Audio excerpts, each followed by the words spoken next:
It's nice to see you all here. Welcome to our Morris Bart lecture series.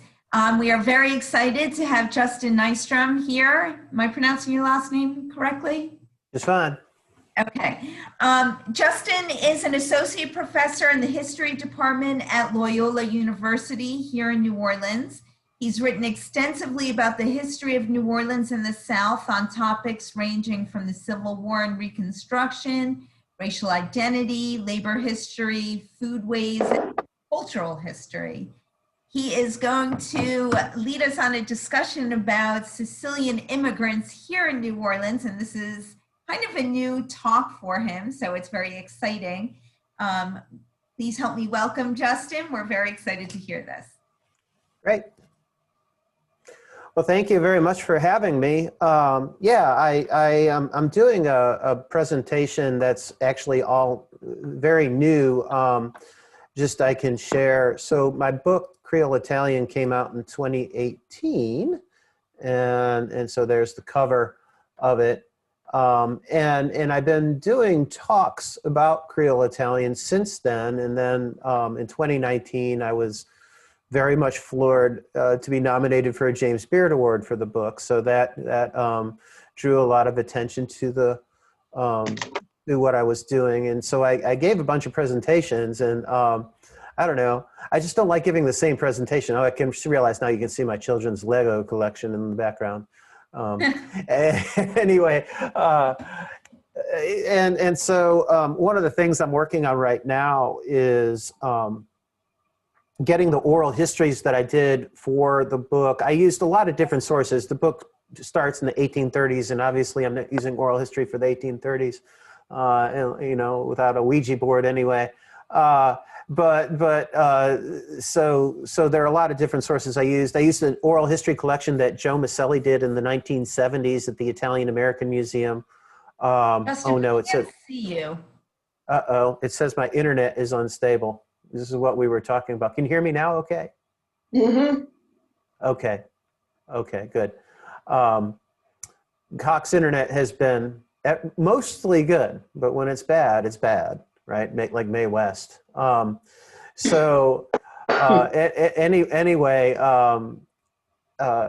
I lost my train there for a minute with the internet. So I've been wanting to get these oral histories online, and so I've been going through them a little bit. So what I'm going to share with you today, I did 21 oral histories with about 25 hours worth of oral history for a part of this book. And what I'm sharing with you today are some of excerpts from my oral history work that kind of I use to help tell some of the stories. And so part of this presentation is actually going to be in the words of my research subjects. I've taken clips and I've edited them out. And so hopefully we'll get through those. I want to be able to get through them, and I'm going to try to be as economical as possible with our time. I have 7 different people I'm showing you clips from. They're right a range of different topics and so forth. And this presentation is going to be a little more impressionistic, and rather than an overarching narrative about my book and what's in my book, which does follow an overarching theme from the 1830s to about the 1980s, and how Sicilians in particular shaped, in particular, the food culture of New Orleans, but it talks about Sicilians in general. So those for wanting, I mean, I'm trying to, hawk books here, but like that, it is in the book if you want the more complete story. But first, I'm going to jump right in with my first interview. Frank Sclafani, some of you have been in New Orleans a long time, remember Restaurant Sclafani, which used to be out on Causeway. And then before that, it used to be on Palmyra Street in town. It moved out to the Causeway it was one of the first buildings out on the Causeway in the 1950s. and on Causeway Boulevard. And Frank shared stories with me about his father and his grandfather, and how this is a little excerpt about his father as a young man working for his grandfather, who was a blacksmith, and how he would send his cutting horse down to the French market to go get mules. And what that created was a knowledge base of all these different people from different regions in Sicily and their different foodways, all because of this process of coming together in the French market. So without further ado, here's Frank. He had the blacksmith shop, and my father would go to the French market to talk to the farmers about fixing their wagons and shoeing the mules and treating them for all the conditions they had and all. And he had what they call a cutting horse, like you would see in a rodeo, where they would cut out one of the cattle, and they have a herding condition where they want to get back to the herd. He would disconnect the mules, and the horse would herd the mules, and they remembered going to the blacksmith shop, so it was easy for them to be driven, you know. So one of the things he learned was all the different dialects. In these little towns that are separated by mountainous areas and such, they developed their own sort of special words in sort of, you know, local, regional dialects. And so people would know, if you came out from one of those areas and you used these words, they would know what area you came from. So my dad would know all these languages, and later in our restaurant, I'm kind of bouncing back and forth at the time, but later in our restaurant, when people would come in, and they would use a name for a dish, and I would go back and ask my dad, I said, these people want to know if we have it, because we had a very large menu. So he's describing, you know, this process of actually becoming Sicilian in the French Quarter. I noticed we had some guests come in. They're talking about they recently realized that they were from Contessa, and of course Contessa Entellina is Albanian. They're sort of Slavic people that come from, you know, they were basically refugees to Sicily in, I think, like the 14th century or something like that. And but Sicily is a very mountainous region, country, island, and different pockets of Sicily were very much isolated from each other. And so you came to New Orleans as somebody who was from Palermo or from Contessa or from Monreale or from Castelvetrano, and you identified with the town you came from. You weren't Sicilian. The irony is it's the French Quarter where you become Sicilian, because that becomes a meaningful label. And so when they get the restaurant, they start, well, I'll let Frank tell you how the restaurant comes to be. So back to these people in the French market that were farmers, and they didn't have a lot of cash. Well, saying a lot of cash was exaggeration. They didn't have cash, but they had a lot of produce and a lot of you know, chicken and stuff that they could bring to trade off to get the wagons fixed and the mules taken care of. So a lot of times they'd pay half in money and half in produce. My grandfather had a big home, and the people that came from Sicily, that's the ones we're talking about right now, they had a lot of tradition of holidays, mostly religious holidays based on, you know, their culture, and they would celebrate these holidays by having meals. And because my grandfather had a lot more food than he could ever eat, a lot of the families would come to my grandfather's house. And my grandmother was in the kitchen cooking, and since my daddy was the eldest son, he would be lifting the pots and bringing in stuff and going to get whatever they wanted. And, you know, and he learned all these different types of cooking, because some of these ladies would have their specialty, and nobody else would even try to do their specialty. That was theirs. You know, that was their signature dish. So he would learn all this different styles of different regional cooking all over Sicily. So I would get these questions when I would do talks. I'd be like, somebody would say, "Oh, do you know how to make, I've been looking all over for a recipe for X, you know, and it would be some term that like maybe only 75 people ever used, ever.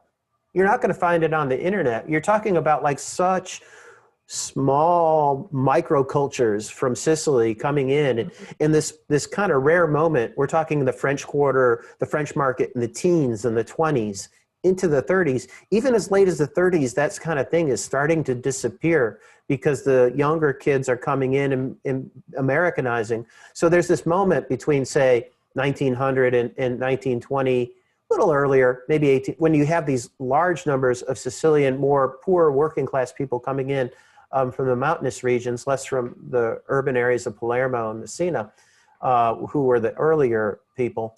And they're starting to mix in the stalls of the French market. And, you know, what's amazing really is in a lot of ways, Sclafani captured this and was able to replicate it in their restaurant for many years. Let's shift gears a little bit. So some of you may know Nick Logidis from the French Quarter. He has Jaeger's Seafood out in Jefferson Parish over there by Elmwood. Nick's an interesting character. I think if you know Nick, you know exactly what I'm talking about. Nick grew up in the French Quarter. He and his brother in particular, Sal, ran United Bakery. Their parents had run United Bakery, and many Italians, Sicilian descended people would talk about the United Bakery St. Joseph twist bread. That came up again and again in the interviews. But Sal grew up in the French Quarter in the 1950s, and he had a lot of really great stories. The first one here is talking about the shift in the French Quarter. I'm going to boost the audio levels a little bit here. So the Sicilian French Quarter is sort of gravitational center, St. Philip and Chartres. And he lived right at St. Philip and Chartres as a kid. And today that is kind of the heart of what we would consider kind of the gay French Quarter. And he's talking about seeing that transition happen as a kid in his very beginnings. And I found it rather interesting. Let me go ahead and share my screen. I'm sorry the focus goes in and out because I was just learning how to frame a shot, and I focused on him leaning all the way back in his chair, and then he'd lean forward out of the focal plane. This was a long time ago when I was a baby filmer. So let's do it. Get back to St. Philip Street.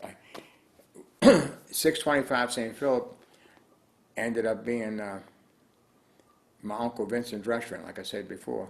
And then when he retired, I bought the restaurant from him in '73, and then I only stayed there a month. But I worked there as a kid. I was behind the bar with 11 years old, helping doing different things. And that was like a seaman bar.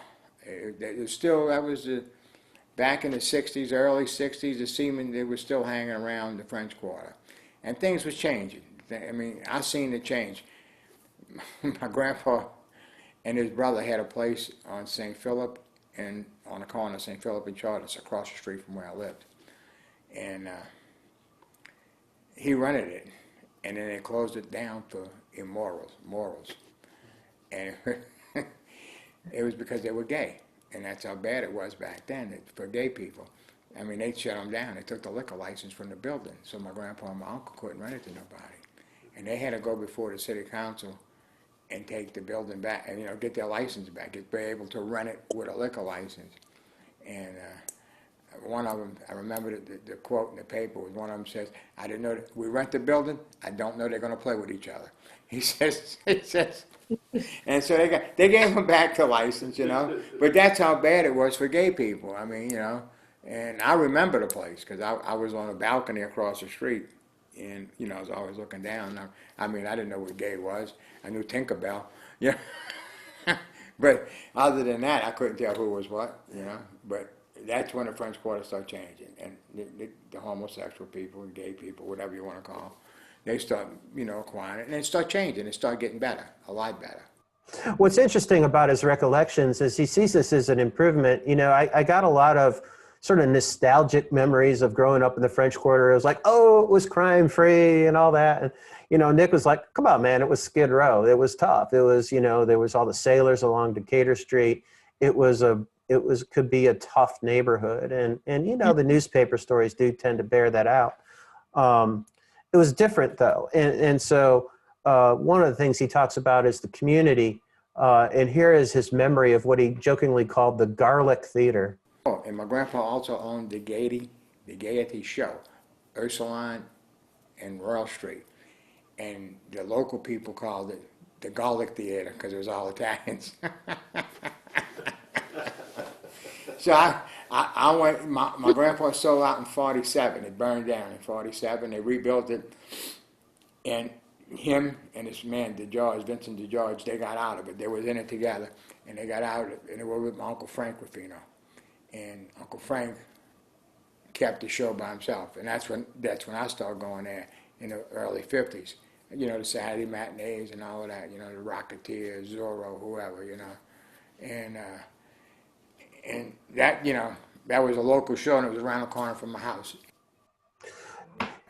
Another thing about the French Quarter that sort of really spoke to the community there was Logidis's talking about Italian funerals and Lamanna Panafallo and the funerals, the sort of the old-fashioned Italian or Sicilian funerals that you'd have there, and how there's something that doesn't exist anymore.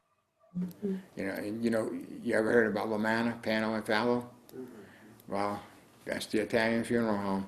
That's where they all went. And I used to serve funerals there. I do funerals there every day with the priest, you know.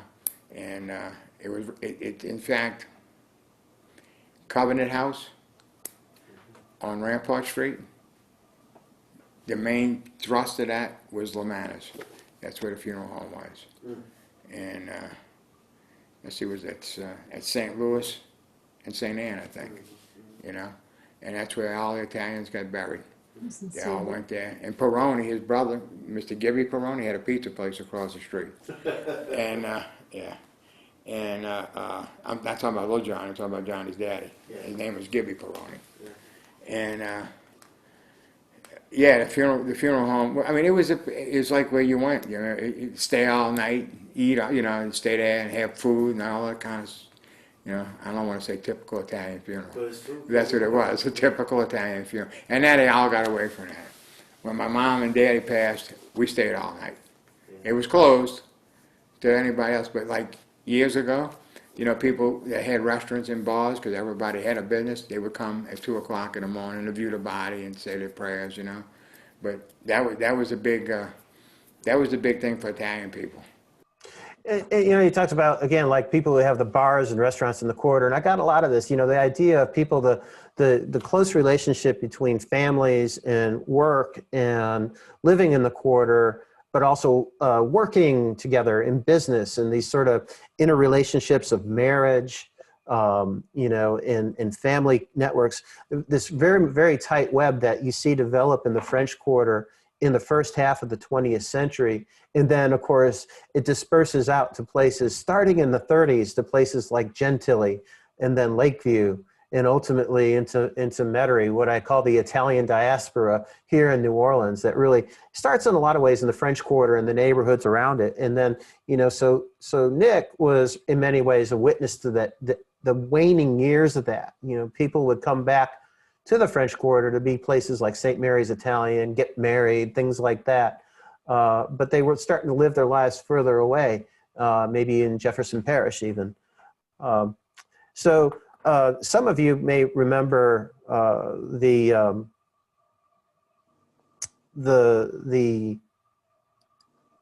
Progress Grocery, which was on Decatur Street. Of course, it was the other opposite side of Central Grocery. It was for a long time the two places where people went to go get muffalettas. And it was a family business. I interviewed a lot of people about these family businesses, and Peroni and Sons is a big restaurant distributorship right now. I'm kind of worried about how they're doing right now because, of course, restaurants are everything in the chain of business with restaurants right now is, of course, very much up in the air. But they built this thriving restaurant supply business, but they started right there on the French Quarter on Decatur Street in 1924. And here he is talking about his grandfather, and who was a feisty immigrant. A fella came into the store and was going to rob the store, and he pulled out a knife, which was kind of like the Italian style at the time, not guns, it was knives. So he says, give me the money in the register. And my grandfather picked up a stockfish. They called it stockerfish. And it was a cod that was from Norway. It was air dried. And they were usually about 3 feet long, and it looked like a piece of driftwood. It was hard as a rock. And he says, the first thing I'm going to do, and he's got the codfish in his hand, he's holding it by the tail. He said, the first thing I'm going to do is knock that knife out of your hand. He said, the next thing I'm going to do is beat you in the head with the stockfish in his broken English. Well, the guy ran out, and then another incident, someone came in to the store and picked a fight with my grandfather. And again, this man's in his 70s. And my grandfather just went away and hit the guy and knocked him out, put him to the ground. This guy was about 30 years old. My grandfather's in his 70s. And my dad tells my grandfather, he says, Pa, he says, you're going to get yourself in trouble. It's not always that easy. One of the things that really kind of stands out in these stories is the importance of World War II. I interviewed a lot of people who were young, either young during World War II or actually were veterans of World War II. I've got a few of those ahead here who lived through that era. And so John Peroni, who's seated here on the right, is Joe Piccaccio, who's got a restaurant. He's a family friend, is seated here on the left. In telling their stories, and both of them grew up, in the quarter. But John's his father and his uncle had just come back from World War II, and it's just like this little vignette it tells you a lot about family structure at that time, and like kind of family expectations. It's about being able to drive the family car. My uncle beat my dad home from World War II. He was in Alaska, and these are guys that are. My father was 26 years old coming back. My uncle was 24. My uncle gets my dad on the side. He says, you're not going to believe this, John. He says, what? He says, Papa let me drive the car. He gave me the keys and let me drive his car. 24 years old. Had never driven his father's car. But he figured since he was 24 and he fought in the war, he had the privilege of being able to drive the family car. And it's stories like that really kind of transport you into a different time period, sort of different social expectations about what was normal. Today that would be kind of surprising. We consider somebody who had done all that very much on their own. But the idea of sort of a patrilineal control, but also matrilineal. I'll have an interview here in a little bit with some ladies who really quite amazing. Many interviews talked about Solari's grocery, and of course there is no equivalent to Solari's. Of course, Solari's was the great culinary, really an emporium more than a grocery store that used to be on the edge of the French Quarter. And here is Joe Piccaccio telling us about how all the street urchins of the quarter would get breakfast. Solari's was on the corner of Bienville and Royal, and it's a huge delicatessen. It had everything that you could probably want in a deli. You understand? And they always had samples out, samples of olives, samples of spread, samples of crackers. So as kids, we knew we could go to Solari's and get a sample of something. We'd eat. We'd run out of the house in the morning to go play without eating breakfast. When Solari's would open up, we'd go chow down on the cookies and the crackers. It was a fun store. They baked their own bread. They cut their own bread. They had a meat department. It was unreal. Yeah, and I really do regret not being able to see Solari's.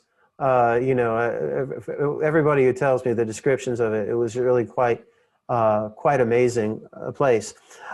So one of the things that a lot of people are always surprised to learn, unless they're like somehow have a reason to know, is how much macaroni was manufactured in New Orleans. New Orleans was the hub of macaroni manufacturing, and there were at least 8 major macaroni factories in the French Quarter. In the French Quarter alone, today you go to the grocery store and you see luxury pasta, New Orleans tradition since 1915. The original luxury pasta factory was located kind of near where the convention center is, but it started, the guy who opened it worked for a fellow by the name of Guzmano. If you know where the Le Richelieu Hotel is in the French Quarter, that was actually built as a pasta factory in 1903 and was redeveloped into a hotel in 1961.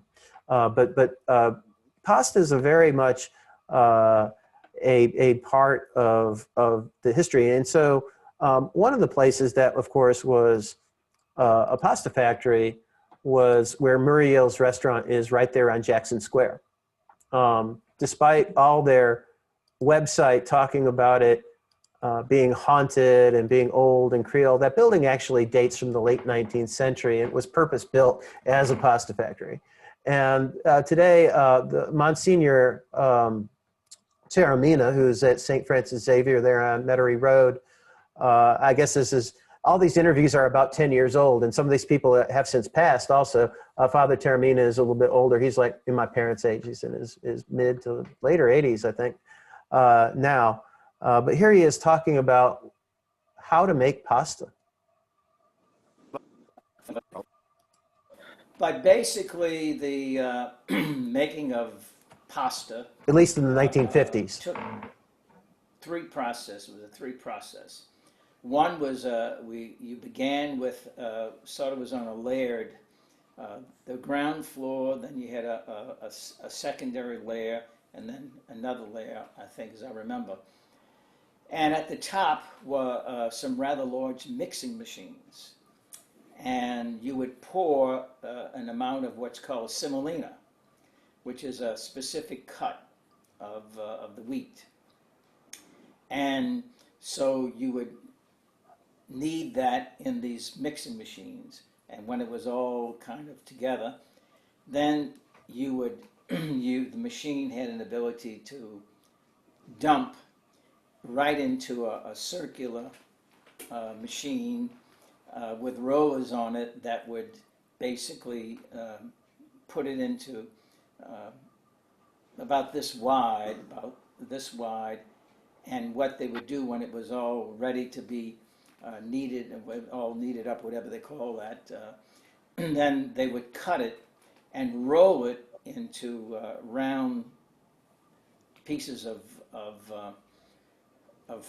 dough, and then they would put it, there was a cylinder, big cylinder, and at the bottom was a plate which would determine the type of cuts. And you'd fill that cylinder with these, with the dough, and then it would come down. The cylinder had a mechanism that came down and basically pushed the dough through the plate to the side. Men would then be underneath, and they would, if it were long cut macaroni, they would just let it come, and then they'd cut it, and then they put it on a broomstick. And we had trucks that had places to put the broomsticks, and so the trucks were probably 5 or 6 feet tall and maybe 36 inches. And when they filled, and they had 2 layers, and when they filled the truck with these broomsticks with the wet pasta, they would be on wheels. They would go, and we had an elevator that went up to the 2nd floor, and we'd put in these big rooms with these very large, gigantic fans. Fan would be at one end, and some of the air would come out straight, and then there was there was a ceiling with boards taken out so that it would circulate through the whole room. And that was the way they made the long pasta. It took at least 24 hours to dry, but when it was dry, it dried. Upstairs we had ladies who would take the pasta, and either it would be put into long boxes about this long, to be shipped usually, or mostly out to the country. So, I mean, if you've ever been in a modern food factory, it is not at all like this. And it's hard to really imagine, but they're basically as late as like the 1960s, they stopped making pasta in the Taormina Pasta Works there on Jackson Square in 1968, right? So they're making pasta basically the same way they would have made it in 1885, all by hand, you know, with air drying. You know, again, you think about the French Quarter today. The French Quarter, very, very different. Real estate, very affordable in the French Quarter in 1968. Today, well, a little different. And he's describing this kind of really, you know, handcraft kind of way of doing things. And again, New Orleans was a hub of pasta production. It starts to go away after a while. I've asked many people about Christmas traditions, and Sicilian pizza comes up. It's called Shinjoni, but it's spelled, I'm gonna put it in the chat word. That's how it's spelled, but it's pronounced, well, you'll hear Father Taormina. And so it's talking about how, you know, different family traditions. And this one has to do with Christmas Eve. Oh. Go ahead. Usually what happened was some of them would play cards, and then some Italian card games they'd play.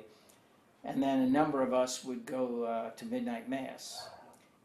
Because it was fast until midnight, that we had a tradition of after midnight mass at like 2 o'clock in the morning, or whenever it was, we would come back and my aunts would have cooked Sicilian pizza, which is called Shinjoni, which is a thick pizza. And then they'd fry Italian sausage, and we'd eat sausage and pizza at 2 o'clock on Christmas morning. That was kind of the tradition we had. I have a really great clip from Nick Logi talking about making Shinjoni. It was something that the old timers made. It was something like, you know, people in the 20s and 30s would make that you don't find anymore. It's a very thick crust.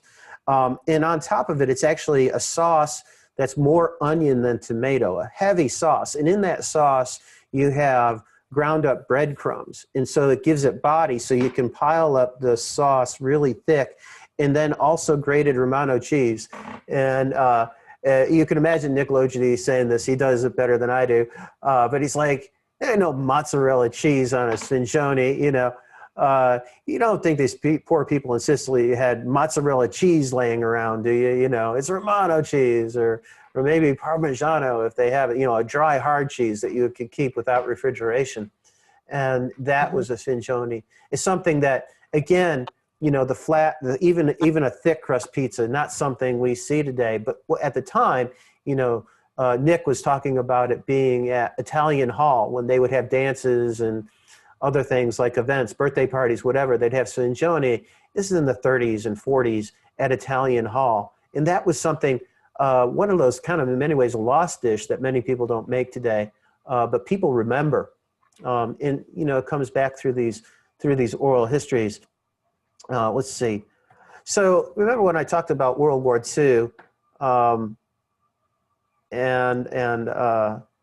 let's see, let me cue it up. There we are, and share screen. It's a good thing I've been doing Zoom all semester. I've gotten pretty good at navigating around it. So Ronnie Scortino, some of you may know, he runs Snow Wizard out there on River Road. And the New Orleans Snowball, they're one of the two people that claim to invented the snowball, although the invention notion is, well, the Kansans, like, this idea had been around long before either of them made this machine that made snow. But I interviewed Ronnie, but I also interviewed Ronnie's dad, Philip. And Philip has since passed away. And he was a young man in the 30s and in the late 30s. And of course, in World War II became a second lieutenant and actually part of his story is that he went to Japan. He was in Hiroshima 30 days after the bomb blast working with a medical team, and he had very fascinating stories to tell about this. But this is about music. He was also, he played the stand-up bass. And it really is, again, you think we were talking about pre-air conditioning New Orleans and how, you know, the idea of music and neighborhood and how these things sort of, like living in the city in doubles was different than it is today, where we're all hermetically sealed up in our air conditioning bubble. And here he's talking about on the eve of World War II and swing music and how he met his wife. Mhm. At that time, Glenn Miller was famous. And a good friend of mine, Anthony LaRocca, he had graduated from Loyola School of Music at 16. And one day we went down to Orleans and bought Glenn Miller's record. We came back home with the String of Pearls, Moonlight Serenade. And he wrote the script for Pat Barbarat, 15-piece band. On one New Year's Eve, we opened at the Beverly Country Club, and the people would tell us, who were dancers, close your eyes, listen to the music, and you would think that was Glenn Miller playing. So this is on the eve of World War II, and you think about the Beverly was, of course, one of the gambling joints that was run by the Marcellos in just over in Jefferson Parish. And it was like a very kind of cool place to go. You know, it was glamorous. You'd go in a tux, and you know, there was dancing and music and that kind of thing. Again, a very lost New Orleans sort of thing. But here he is talking about the band, the Blue Parody Orchestra, which played on the radio in the 30s leading up to World War II. The band was sort of dispersed by the war. Several of the members died in World War II. But here they are in the very late 30s for a practice session on Constantinople Street. My grandfather with the tobacco company, Orleans, had a grocery store on Constantinople and Magazine. And I would go with my grandfather during vacation time. And when I tell you how they negotiated business in Italian, well, my wife, Regina, was a young kid, and so was I, maybe a teenager. So I met Regina going to Orleans Grocery. Years later, when Regina's brother played in the Blue Parody Orchestra, that was Russell Orleans, and he played tenor sax. And sometimes they would have rehearsals at 912 Constantinople. And I remember going to 912, Regina would be there, and we'd be sitting in the windows. They had these big windows because the band would be in the dining room and the living room. That's what the band would be set up, and we'd be sitting in the windows. So, you know, it's sort of a very romantic image of these two teenagers, and they're at this raised double where the band's playing their Glenn Miller tunes, the windows open, they're just sitting there listening to it. Very different time, you know, very, as the kids would like to say, very analog and in a way. Whoa, I'm not trying to turn him into Max Headroom there for a minute. But Philip was a really neat guy. He died in 2014. I went into a lot of very clean homes when I was doing these interviews. There's nobody cleans like an Italian grandmother. It's just kind of my feeling on this. And this interview here I've got queued up. This is on the left is Adele Chopin Udo, who died a few years ago at the age of 95. Her father had founded FTD Florists, and she had married into the Udo family, of course, the Udo Taormina Corporation, which ultimately becomes Progressive Foods. her sister-in-law, Rose Udo Testa, on the right, also has since passed away. And off camera is Rose's daughter, Joanne, and you will hear her pipe in. But this was a really remarkable interview for a lot of reasons. These ladies were just remarkable. I could never ever learn everything that they had to say, but this was a little bit about being a woman in this time period. I'm going to just let them speak for themselves. What are your memories? Well, you were talking about the first building they had on Decatur Street, and about all the families living there. And one story that was told to me that impressed me was that Mrs. Udo, my mother-in-law, would take a red brick and she'd pound it into a powder. That was before Dutch cleanser. And this powder became a cleanser, and she scrubbed those steps. I know she cleaned those steps, and I told you, like I said, and she wanted to clean the way she wanted because she was the first one there.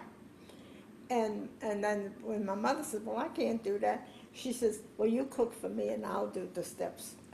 But I thought And every day they had, somebody had to do the steps. Your mother got the better end of the deal. On this. I think so. Because she loved to cook. And my mother-in-law loved to clean. She was a fanatic. She was very home conscious. And we took off our shoes when we went in. Oh, yeah. I Oh, bet she yes, did. you had to take, yes, you did. You had to take off your shoes. And then she would entertain in the garage. She did. Oh, I would give everything I owned for one more meal in her garage on Gentile Boulevard. She entertained in the garage. What was that like? It was charming. It was She a had- beautiful tile floor and air conditioned. It was small, a little crowded. But her dining room was never used. I never set her dining room never table go in the on house. Chantilly. They- But as a never. child in Here particular, they're talking about eating out and how they never ate out growing up. Yeah, as a child. You we ate never home. went. We stayed home. Of We had all course. our dinners, my mother and my father. and now everybody eats My out father or never liked takeout. out. I don't remember ever going to the restaurant with Daddy. I wasn't my daddy. I With don't your have dad. That's what he's asking you, Mama. Your I know. I Yeah. never did. We never did go to a restaurant. No, they You know, came my home daddy from- used to. My lot dad, my of them mother came used to home. bring. I used to bring when That's I true. drove, and when that my brother used to pick it up. My daddy had his lunch every day. His wife fixed it for him. In the cannery in LA, I always brought the lunch from where I was in Anaheim to Buena Park for Papa, Joe, and Frank. Why did I do that? Because that's what they wanted, a home And cooked that meal. Well, after, when I started to drive, I remember every day, I'd bring my daddy his lunch and my brothers their try and lunch. find a wife who would do that now. Hell no. Hell no. They were great. They fed me eggplant parmesan. It was amazing. I really, that was a very special interview to me. I know we're running long. So this is my old friend Joe Segreto. Many of you may have known Joe Segreto. He was a well-known person, and if you've ever eaten at 1179, this will take you a little bit back because I interviewed him here in the dining room of 1179, punctuated by a meal he made for me while wearing that seersucker coat. Joe was a great guy. And so, if you know a little bit about Joe's story, of course, Joe was Louis Prima's road manager as a young man. His family had what you might say connections. And in his own words, talking about his grandfather coming to America. There were three brothers, and my grandfather was the oldest of those three brothers, Salvador, Philip, and John. They came here in the mid toward the late 1800s. And in the case of my grandfather, I don't know about the other two, my grandfather came alone at first and left his wife, who had newly married, in a convent in Sicily while he came over here to try to see if America was okay and he was going to be able to prosper here. So when in fact he came here and spent a little time, he went back to Sicily and got his brothers and his wife, and he came back here and set up himself in business. What kind of business was he in? He had bars, and he had import business and a little prohibition. That was his particular interest, probably the best and biggest of his interests. He was in the wine and liquor business. I love the sort of humor in Joe's eyes when he shares that. He was in a little bit of prohibition, his best and biggest business, yes. I have a photograph that's in the book, actually. The Segretos were mentors to the Marcello family. I have a picture of Joe's grandfather sitting outside his bar at 833 Decatur Street, a place he had survived the shooting in 1916, sitting in a chair, and there's a young man perched behind him over his shoulder, and it's a young Carlos Marcello in the 1930s with the fedora pulled low. It's a great photograph. Again, it's 11:51. But I'm gonna bend your ear just a tiny bit more to hear a little bit more from Joe. I want to talk about his description of Montalbano's Deli. I'm going to skip ahead a couple of clips.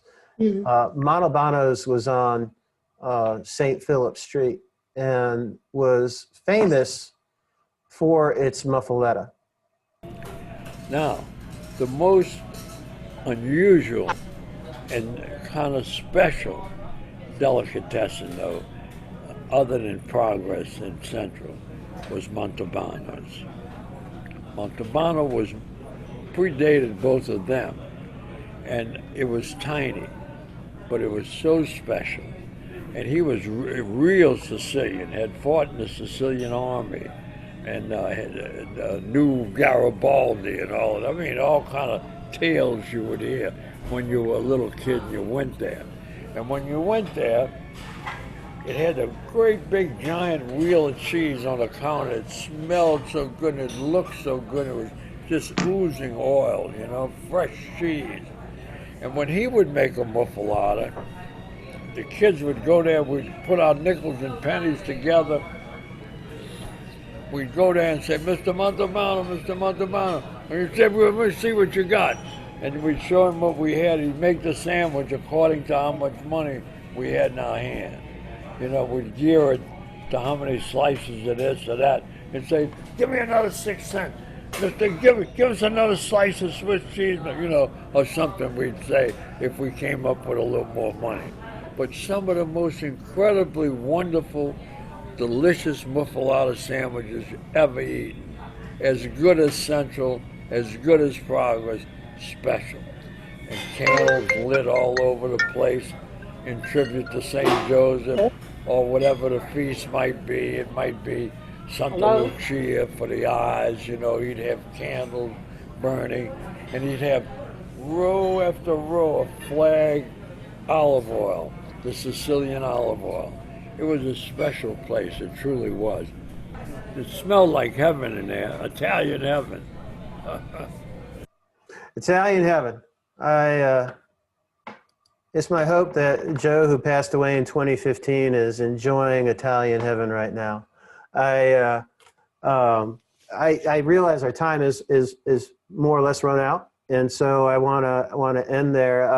I really wanted these people's stories to come through. I tried to make them come through as best as I possibly do in my book, but one little admonition I want to end with is, if you've got somebody who, you know, one of the things that really struck me when I was going through these interviews is how many of these people were no longer with us. I did these about 10 years ago, 2010 and 2011.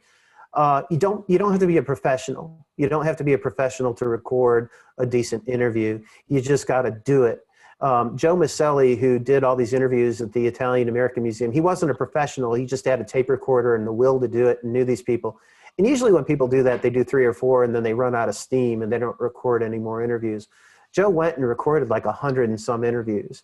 And the thing is when people are gone, they're gone. And so there's no more getting it. Don't worry about, oh, you know, everybody who does an interview is like a blindfolded person grasping for things in the dark. You only really ever know the answers much later, but you got to try to ask the questions now. And so in going through that, it always reinforced in my mind the importance of capturing these things before they're not there to capture anymore. Mm-hmm. And so with that, it is a little bit episodic and impressionistic view of my research, but I do hope you enjoyed it and found some things in the presentation that you can take with you today. And I'm happy to answer questions. If you have any questions, you could just unmute yourself and call it out or type it into the chat, whichever you prefer. Well, no, go ahead. You have inspired me because my family is half Sicilian. My grandfather was in Goglia, and my mother is still living. She's 102. Oh, wow. He remembers a lot of stories about uptown New Orleans and my grandfather's family, and he was from a family of 3 barbers as well. So he has stories. And also my grandfather's cousins were the Dukes of Dixieland. So I think their name was, I don't know if they were Laracas. I forget their name. I don't know. But I'm gonna tape my mother, because she has a lot to say about my grandfather's family and all their experiences.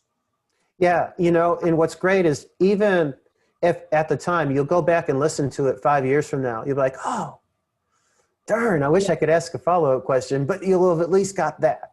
It's very important. Oh, yeah. And he used to take us into Progresso. You know, we used to go get the sandwiches and, of course, the smelly fish. And all those things the that bacala. I remember he would buy and bring home, you know. Yeah, yeah. Great. We lived together, so, you know. Yeah, totally. Great.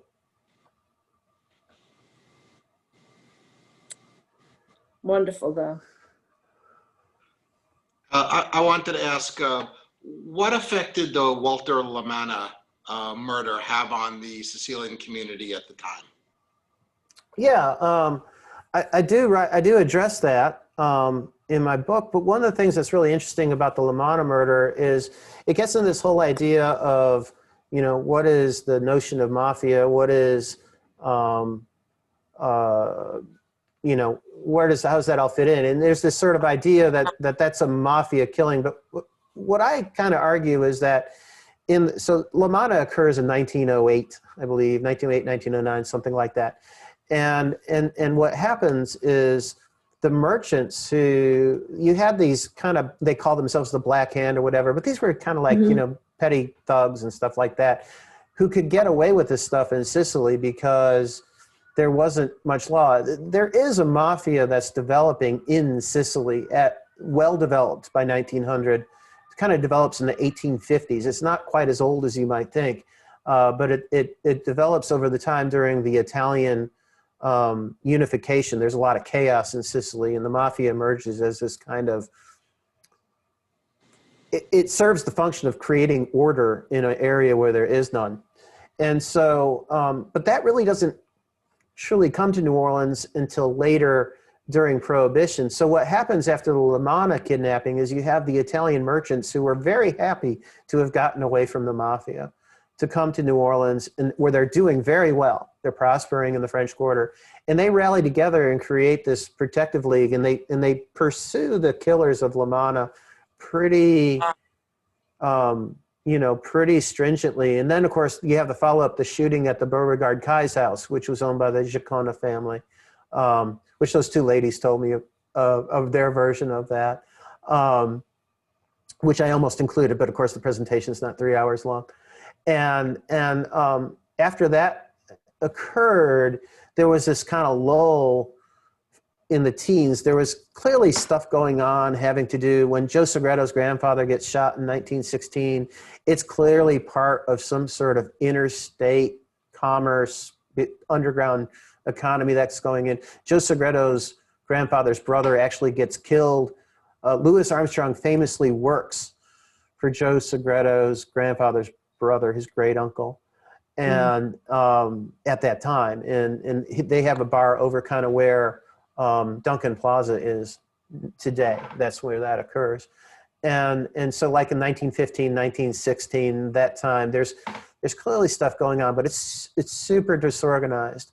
When Prohibition comes along and they're starting to make money like they never thought possible before, then you start to see real organized crime, you know. And but the Lamanna, ironically, the Lamanna murder had the opposite effect. It kind of got the merchants to rally around and create a vigilance committee to go and try to stamp out this Black Hand. And the Black Hand is almost entirely stamped out, and then Prohibition comes along.